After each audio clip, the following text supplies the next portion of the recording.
मैं ये दावे से कह सकता हूँ कि 100 में से 98 लोगों को तो ये पता ही नहीं होगा कि आज गीता जयंती है, पर 100 में से 98 लोगों को ये जरूर पता होगा कि 2 दिन बाद 25 दिसंबर को क्रिसमस आता है। आज गीता जयंती इसलिए नहीं है क्योंकि आज 23 दिसंबर है। आज गीता जयंती इसलिए है क्योंकि आज शुक्ल पक्ष की एकादशी है और आज ही के दिन भगवान कृष्ण ने अर्जुन को कुरुक्षेत्र में गीता का पूरा सार सुनाया था।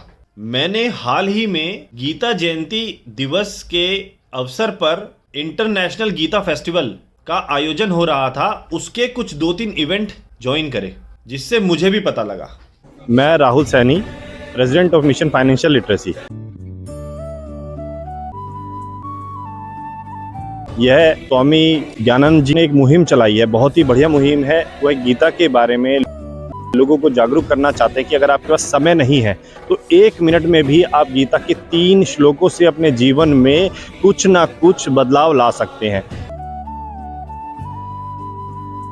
यह मुहिम मुझे इतनी ज़बरदस्त लगी कि मैंने इसको अपनी मुहिम बना लिया है और मैंने ये संकल्प किया है कि मैं इस मुहिम में जितना मुझसे हो सकेगा उतना पार्टिसिपेट करूँगा। और इसलिए परम पूज्य गीता मनीषी स्वामी ज्ञानानंद जी की जीवन को ट्रांसफॉर्म करने वाली इस मुहिम 1 मिनट एक साथ गीता पाठ से प्रेरित होकर मैं यह वीडियो बना रहा हूँ। 1 मिनट एक साथ गीता पाठ में 3 गीता के श्लोकों को चुना गया है।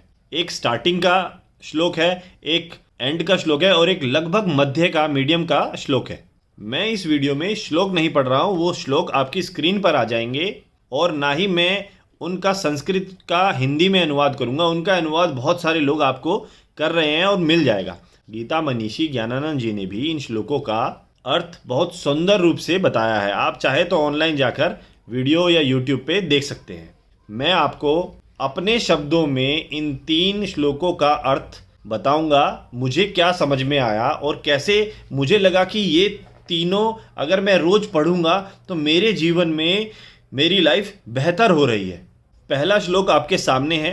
पहले श्लोक से मैं यह समझता हूँ, जीवन के हर मोड़ में हमारे जीवन में कुछ ना कुछ दुविधा या कन्फ्यूजन रहती है। ऐसे ही अर्जुन के दिमाग में भी कन्फ्यूजन थी, तो हमारे में और अर्जुन में बहुत ज़्यादा फर्क नहीं है। तो इसलिए हमें कन्फ्यूजन को छोड़कर सिर्फ कर्म की ओर चलते जाना चाहिए।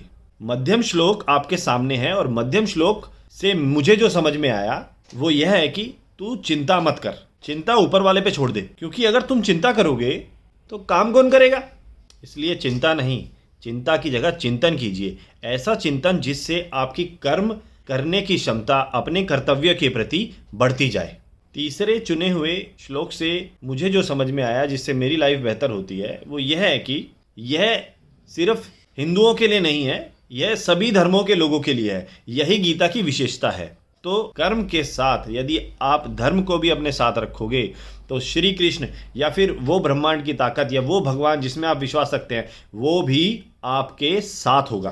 क्योंकि जहाँ धर्म और कृष्ण है या कोई भी भगवान है जिसमें आप विश्वास करते हैं, वहाँ जीत निश्चित है। आप मेरी मत सुनिए, आप इन 3 श्लोकों को अपने जीवन में अपनाइए और खुद विचार कीजिए और देखिए कि आपके जीवन में इन 3 श्लोकों का क्या प्रभाव पड़ता है और फिर कमेंट करके भी बताइए। गीता जयंती के इस ज़बरदस्त अवसर पर इवन हमारी गुजरात सरकार ने स्कूलों में गीता को पाठ्यक्रम यानी कि स्कूल सिलेबस में लागू कर दिया है। इवन हरियाणा सरकार भी इसके लिए प्रयास कर रही है और मुझे भी इस बात के लिए प्रेरणा मिली है कि मैं आज गीता पर हाथ रखकर संकल्प ले रहा हूँ कि मैं आज से हर दिन आपके सामने एक वीडियो लेकर आऊँगा जिसमें गीता के एक श्लोक का एक्सप्लेनेशन मैं अपने शब्दों में आपके सामने लेकर आऊँगा। मेरा अपना मानना यह है कि अगर आप कोई संकल्प कर रहे हैं तो वो संकल्प आपसे कोई ताकत करा रही है। और साथ में ये भी समझिए, अगर कोई ताकत आपसे संकल्प करा सकती है तो वो संकल्प को पूरा भी करा सकती है। तो मैंने ये संकल्प उस ताकत पे ही छोड़ दिया है जिस ताकत ने मुझे ये प्रेरणा दी है कि मैं ये संकल्प को ले सकूं और पूरा कर सकूं। हमारी गीता में 18 चैप्टर हैं। इन 18 चैप्टर में लगभग 700 श्लोक हैं।